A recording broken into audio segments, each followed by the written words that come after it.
Hallo und willkommen in meiner Schmiede. Die Schlacht von Schaulen 1236 war für den Schwertbrüderorden ein entscheidender Einschnitt. Nach der Niederlage in der Schlacht wurde das, was vom Orden übrig blieb, in den Deutschen Orden integriert. Der nun Livländische Orden genannte Zweig blieb als eigenständiger Teil erhalten, hatte seinen eigenen Meister, der allerdings dem Hochmeister des Deutschen Ordens untergeordnet war. Auch die Herrschaftsgebiete der Orden konnten nicht unterschiedlicher sein. Während der Deutsche Orden direkt über das ihm unterstellte Gebiet herrschte, war in Livland die Herrschaft zwischen dem Orden und autonomen Bistümern, zu deren Schutz der Orden ja eigentlich gegründet worden war, aufgeteilt. Außerdem gehörten Teile des nördlichen Livlands bis Mitte des 14. Jahrhunderts zu Dänemark. Auch die Herkunft der Ordensmitglieder unterschied sich stark. Im Livländischen Orden kam der Großteil der Mitglieder aus Dänemark und Norddeutschland, während die des in Preußen ansässigen Deutschen Ordens meist aus Mittel- und Westdeutschland kamen. Gemeinsame Aktionen im Kampf gegen das Großfürstentum Litauen bildeten die Ausnahme. Das herausragendste Beispiel dafür war die Abwesenheit des gesamten Livländischen Ordens während des Feldzuges von 1410, der zur Schlacht von Tannenberg führte. Wenden wir uns jetzt aber erst der für den Schwertbrüderorden so desaströsen Schlacht von Schaulen zu. In den 30er Jahren des 13. Jahrhunderts hatte der Schwertbrüderorden unter Meister Volkwin von Naumburg mit finanziellen Problemen zu kämpfen, sinkenden Mitgliederzahlen und auch einem schlechten Ruf. Der Orden lag im Streit mit dem Papst, wie im letzten Video erwähnt, und auch dem Kaiser, das waren seine beiden größten Unterstützer im Kampf um Estland. Im Februar 1236 erließ Papst Gregor IX. Eine Kreuzzugsbulle gegen Litauen. Meister Volkwin zögerte allerdings, dieses Land anzugreifen. Die entschiedene Weigerung beruhte auf seinem Wissen um die militärische Schwäche seines Ordens, die aus den Konflikten mit dem Bischof von Riga herrührte, und daraus, dass er wenig Wissen über die Länder hatte, die südlich des Ordensgebietes lagen. Hinzu kam außerdem, dass der Orden wenig Interesse hatte, die vom Papst direkt kontrollierten Gebiete zu erweitern.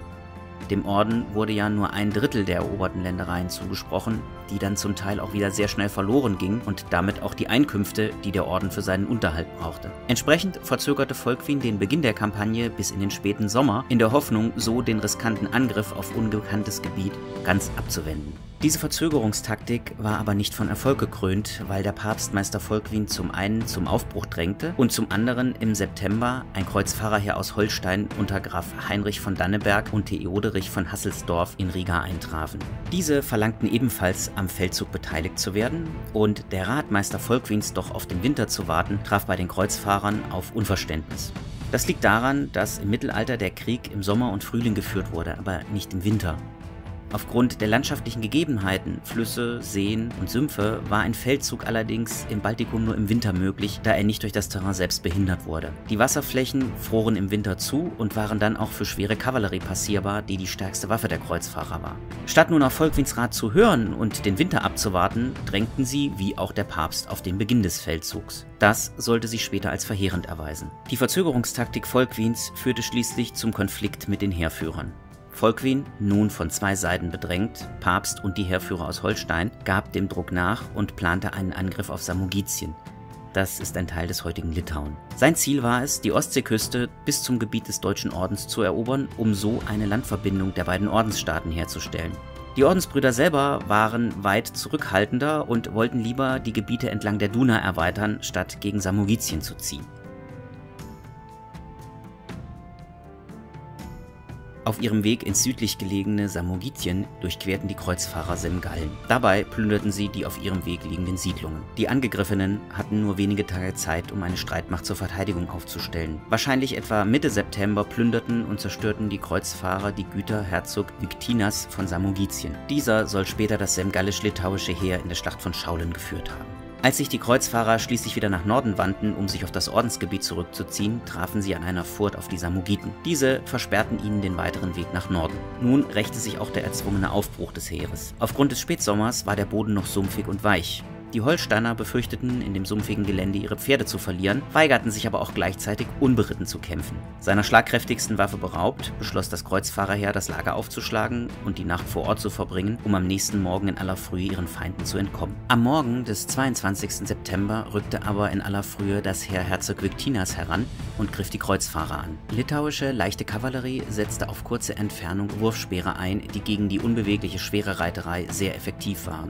Das sumpfige Gelände war ebenfalls von Vorteil für die leicht bewaffneten Angreifer, die ihre christlichen Gegner inklusive Ordensmeister Volkwins erschlugen was zu weiterer Verwirrung in den Reihen der Kreuzfahrer führte. Die leichter bewaffneten Teile des Kreuzfahrerheeres ergriffen bald die Flucht und flohen vom Schlachtfeld, während beinahe der gesamte Orden in der Schlacht ausgelöscht wurde. Die Kreuzfahrer, die nach Riga zu fliehen versuchten, wurden von den Semgallen verfolgt und nur etwa 1/10 des Heeres gelang die Flucht nach Riga. Die livländische Reimchronik beschreibt die Schlacht folgendermaßen. Natürlich spreche ich hier jetzt nicht in den Reimen, das ist eine Übersetzung. Am nächsten Morgen gedachten die Christen in aller Frühe fortzureiten, aber sie mussten gegen die Heiden kämpfen, auch wenn sie es nicht wollten. Im Sumpf konnten sie nur schwachen Widerstand leisten und wurden niedergestreckt wie Frauen. Ich beklage den Tod so vieler Helden, die einfach erschlagen wurden. Der Meister und seine Brüder leisteten heldenhaft Widerstand, bis ihre Pferde erschlagen waren, und selbst zu Fuß erschlugen sie viele, bis sie selbst besiegt waren. Schließlich und unter großen Schwierigkeiten töteten die Litauer sie mit Speeren. Die siegreichen Litauer stießen auf Riga vor und innerhalb kurzer Zeit überrannten sie Kurland und Livland. Die Schwertbrüder konnten dies nicht mehr verhindern und Riga wurde nur unter großen Mühen gehalten. Das Ordenskapitel der Schwertbrüder wandte sich um Hilfe an den Deutschen Orden. Hermann von Balck, dem Landmeister Preußens, kam dieser Hilferuf mehr als nur ungelegen, weil auch der Deutsche Orden zu dieser Zeit in schwere Kämpfe verstrickt war. Trotzdem entsandte er 60 Ritter mit Gefolge, um den Bedrängten zu Hilfe zu kommen und den Fall Rigas zu verhindern. Die Lage für den Schwertbrüderorden besserte sich aber nur langsam, weil weite Teile Kurlands und Livlands von den Litauern besetzt wurden und der Orden sie dort für lange Zeit nicht vertreiben konnte. Die weitreichendste Folge der Niederlage von Schaulen war das Gesuch der Schwertbrüder, in den Deutschen Orden aufgenommen zu werden. Dieser Antrag war bereits vor der Schlacht auf Betreiben Meister Volkwins besprochen worden und die Niederlage vermutlich nur noch der endgültige Auslöser für diese Anfrage.